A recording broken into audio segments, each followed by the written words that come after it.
Merhabalar, Başak ve yükselen burcu Başak olan dostlar, Haziran ayı burç yorumlarınıza hoş geldiniz hepiniz. Mutlu bir Haziran ayı diliyorum.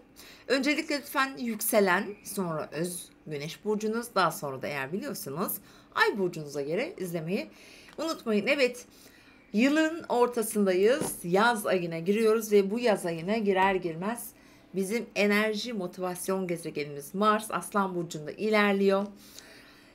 Bu ne demek? Tabii ki biraz daha inisiyatif alıp cesur adımlar atmak, ilerlemek, karar vermek için önemli olacaktır bu. Ve bir dolunayımız var Haziran ayın ilk günlerinde 4 Haziran'da Yay burcunun 12 derecesinde. Tabii ki siz Başaklar için bu önemli. 4. evinizde bir dolunay gerçekleşecek. Bu yerleşim yeri, taşınma, ev değişikliği, mekan değişikliği, belki de evin içinde bir takım yenilikler ve değişimler yaşamınıza getirecektir. Bunlar uzak seyahatlerden gelme, işte şehirler arası konular olabilir.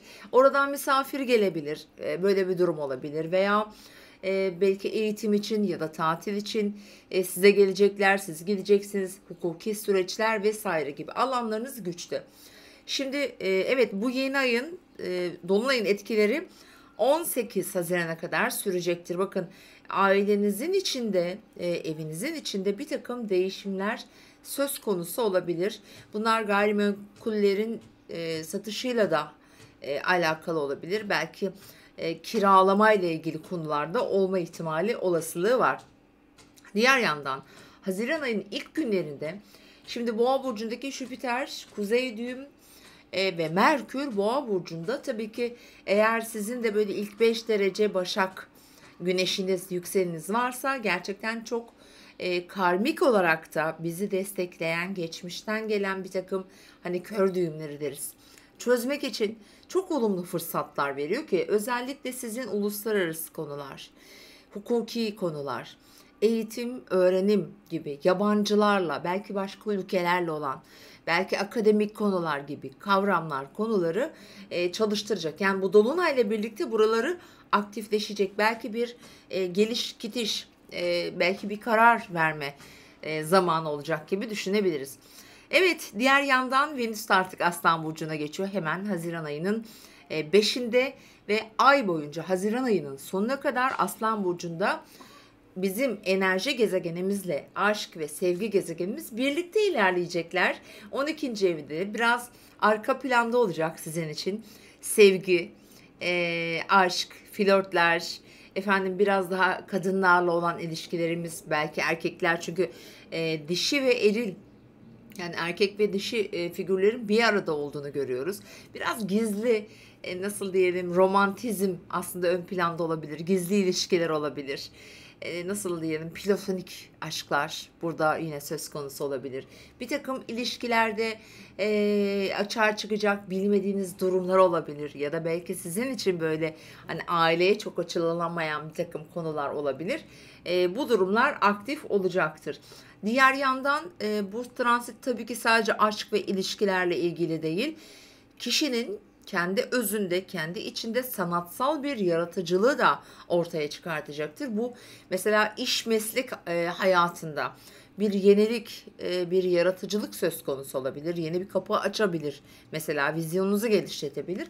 Öyle de söyleyebiliriz. Bir diğerden yandan da yakın ilişkilerinize çok atıfta bulunuyor. Mesela kardeşler, onlarla olan bağlarınız, onların güçlendiğini görüyoruz. Onların ellerini güçlenirken sizin de belki motivasyon olarak size de iyi gelecektir. Çünkü şu anda ilişkiler evinizden bir Satürn geçiyor ve bu Satürn bakın tam olarak retro yapmaya başlayacak bu arada.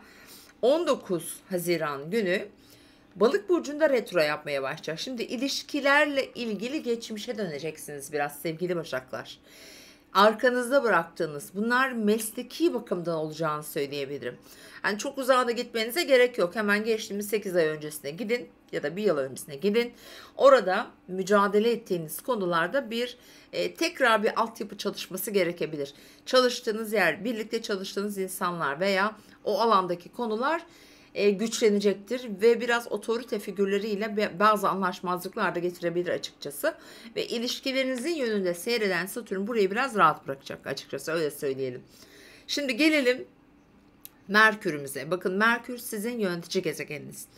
Ve tam olarak 11 Haziran günü Merkür İkizler Burcu'na çok güçlü olduğu bir alana geçiyor. Yani Güneş de şu an zaten ayın 21'ine kadar İkizler Burcu'nda.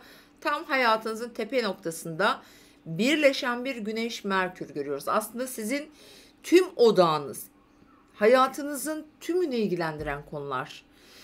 Bunlar daha çok yaptığı işte kişinin verimliliğini, ne kadar ileri gitti ya da gidemedi, bundan sonra nasıl yol izlemeliyim, bugüne kadar yaptıklarını bir önüne koymakla alakalıdır. Mesela son 2 yıldır emek verdiğiniz bazı konular varsa onların sonuçlarını almak için tekrar bir gözden geçireceksiniz. Bu Venüs'ün Mars'ın 12'den geçmesi de aslında boşuna değil. Doğum haritalarınıza bakın.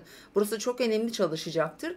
Merkür burada 27 Haziran'a kadar sizin tüm düşünceleriniz, aklınız, fikriniz işinizde olacak. Ya da ailenin diğer üyeleri. Bunlar çalışma hayatı tabii daha aslında güçlü etkiler oluyor, bu arada onu söylemeliyim. Çünkü 6. evimize güzel açı yapıyor.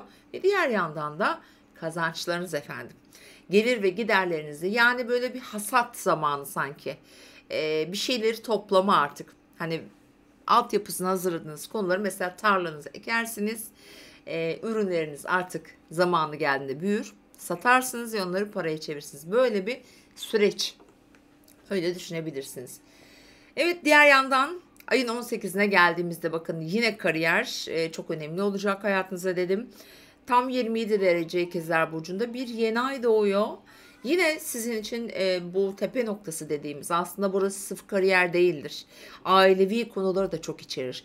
Yani bu ay aslında hem işiniz hem aileniz, işte ebeveynleriniz, onlardan kalan miraslı konular vesaire gibi konuları içeren bir yer. Evet, 18'inden sonra burada bir yeni ay doğuyor. Ve bu yeni ay ile birlikte de siz artık yeni bir evreye geçiyorsunuz. Yeni bir adım atıyorsunuz. Belki de hayatınızda birçok şeyi şöyle bir kenara koyacaksınız. Yeniden planlar yapacaksınız. Böyle düşünebiliriz ama süren konularda olacaktır. Hani sıfırdan başlangıç olarak düşünmeyin lütfen.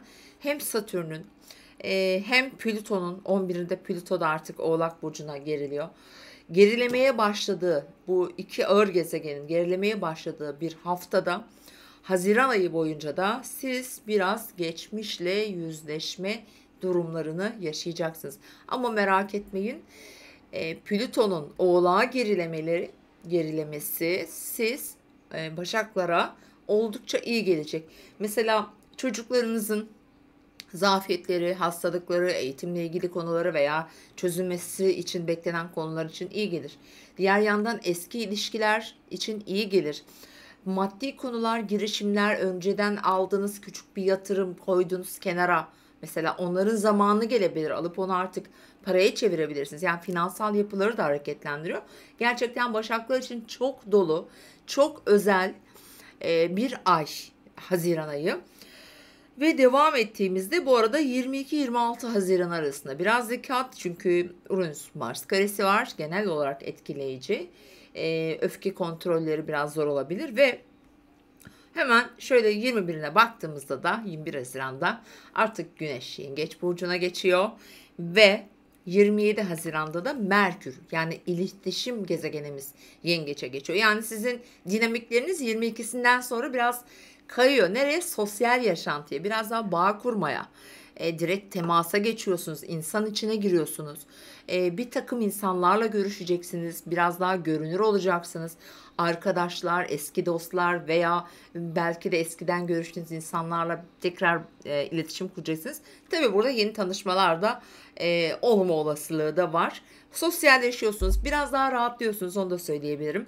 Çünkü Güneş ve Merkür orada biraz size şey yapacak, böyle blokaj getirecek. Hani her istediğiniz ya da her aklınıza geleni çok rahatlıkla yapamayabilirsiniz. Çünkü kararsız kalabilirsiniz.